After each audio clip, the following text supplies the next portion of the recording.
Hey there, nail friends. Welcome back to another video. Today I'm going to show you a first impressions of Rosalind dip powder. So Rosalind was kind enough to contact me and send me some things to review. So when you get the package, you get this nice plastic casing, and all of the dip powders are nicely arranged in two packages, and they are packaged very well.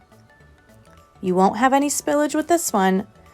In this package, you do get a nice fluffy dust brush to help you remove excess powder. They also give you a little tiny card and to contact them if you have any issues or questions or concerns. They also give you an awesome 180-100 grit file. And the beautiful dip powders. You get 6 in each package, so a total of 12. And they tell you the steps on the back. This does not come with liquids, but I do prefer to use my own liquids. And so we don't need that right now. The packaging is not too bad. It's packaged so well that it's not going to spill and get everywhere.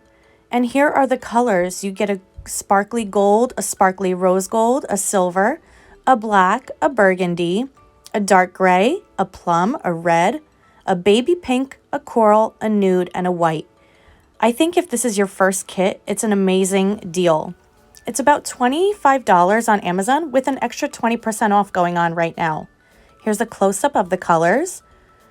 And they went on really smooth. They were nice and finely milled. Okay, so I already have wiped my nails with alcohol and I applied 1 coat of UNT peel base. I'm still fiddling around with what's the best. These are small jars, so they are about the size of a 0.25 ounce jar from like Sparkle & Co. And I'm going to be using my Risen Legacy liquids, which are my favorite. I'm going to apply this color D1022 on my pointer finger and on my thumb. And I'm also going to put it on my pinky and on my middle finger, but I'm going to have to color block first, and I'll show you how I do that with peel base. So just stay tuned and watch.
I got these awesome dip powder containers at Nail Prop Shop. I'll leave a link down below. And so I'm just going to now put the dip powder back into the container. And I'm going to encapsulate in clear now. I'm not quite sure why I encapsulated it now and not at the end. Don't ask me. I just went with the flow. I'm going to apply 1 coat of clear to the 2 fingers that I already have dipped.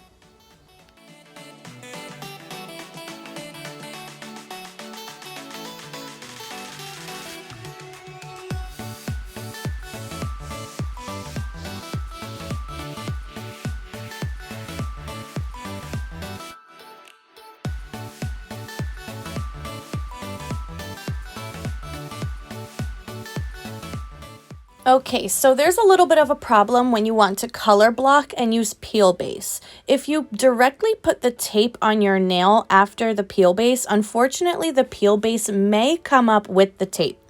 So I reached out to Carol Annette from Toby Nails on Instagram and on YouTube, and she told me to first put either my base color or dip in clear. So I dipped in clear, and then I'm taking regular Scotch tape, and I'm just going to place it where I want the color block to be. So I'm going to apply, and watch how my brush does not go past the tape. It lines up directly with the tape, and then I'm going to pour the powder over because it's a little difficult with the tape to stick your finger in because you're just going to get you're going to get powder stuck to the tape where you don't want it. And that's just a waste of product. So I'd rather pour over, and I'm going to let that sit for a little bit, and I'm going to lightly dust, and I'm going to go in right for my second coat. I'm not going to peel up the tape yet. You can, but I chose not to because I didn't notice anything seeping underneath. So then I just went in for a second coat and poured over a second time. I love these trays. It catches all the dip. You can use a cupcake liner, but I'm trying to be a little bit more eco-friendly. So after dipping, you want to immediately lift up the tape. If it starts to harden and dry, you can get chunks that come off, and you don't want that. So now what I'm going to do is I'm going to do the same thing to my pinky, but the opposite way. And I'm just going to pour over the powder again. And this time I'm going to take the tape up because I noticed some seeping underneath, and I did not want that to keep seeping. So what I'm going to do is I'm just going to line my brush up exactly where the powder was, and I'm not going to go past it. And again, I'm going to pour over. The powder is only going to stick where you put the base.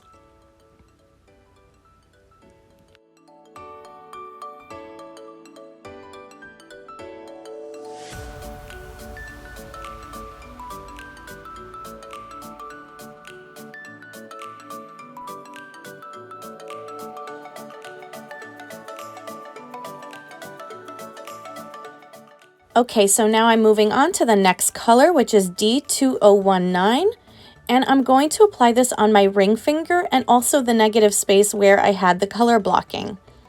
So usually with glitters like this, they have a lot of clear mixed in. So on my first dip, I don't get as much coverage as I like. So usually on the second dip, you get better coverage. So now watch carefully, my brush is not going into the coral color. It is lining up exactly where that coral color is, and that's where my brush is going. Now I'm just going to pour over the powder and just clean up my cuticle line if I need to. And I'm going to do the same thing here. I'm not going to let my brush go past that coral. It's just going to be right there. And then I'm going to pour over again. I pour over instead of dipping. You can honestly dip because the tape is not there, but I decided to pour over. You can see all the clear that is left behind. So now I'm just going to tap the jar a bunch of times on the table. This brings up the fine glitter and allows the even finer particles of acrylic to fall down to the bottom. As you can see, I did not get full coverage on my first dip, but I promise you, if you tap the jar and go in with a second dip, you'll get much more fuller coverage. Now for this particular manicure, I don't have to be super precise with the color blocking as I will be taking foils and covering up that line where the two meet. So if it's not exactly perfect, it's okay because they will be covered. But if you do not plan on using the foils and you want that perfect line, try and use very careful movements and just try your best.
And now I'm going to encapsulate the rest of the nails in clear.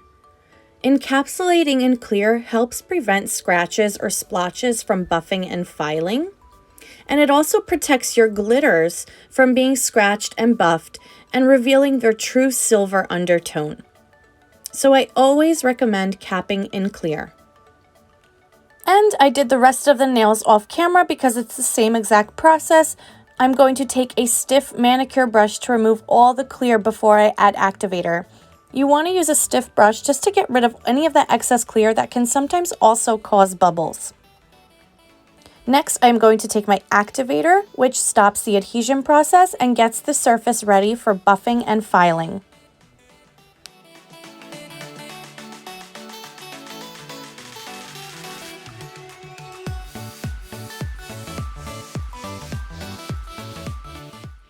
And this is what the nails look like before filing, and this is what they are going to look like after filing. Nice and shaped and ready for the foils. So I got these foils off of Amazon. They came in a trio, and I took some out and already made them into smaller pieces. And I also have a cuticle stick. Now I'm taking a layer of base, getting the tip of the cuticle stick wet, and now I'm going to individually place the foils exactly where I want them. If you notice your base dries before you get to stick the foil on, just tap a little bit more base.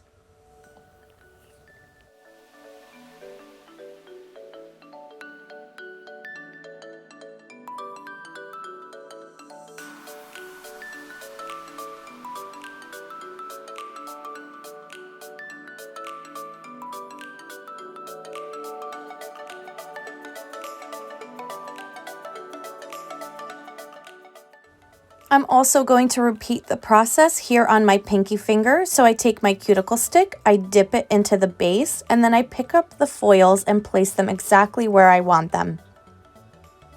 Make sure you press down the foils after putting them on the nail so they adhere properly and there's no bumps and ridges.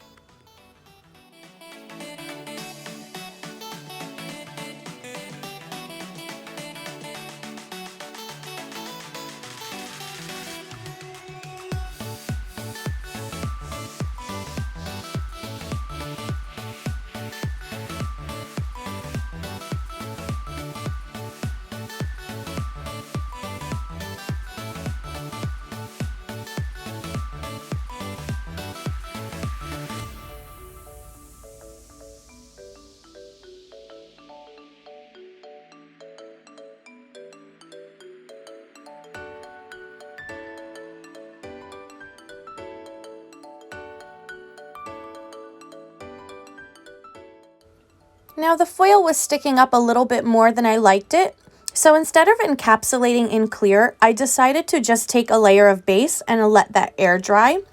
Base acts as clear, actually. It does create a thicker layer on the nail.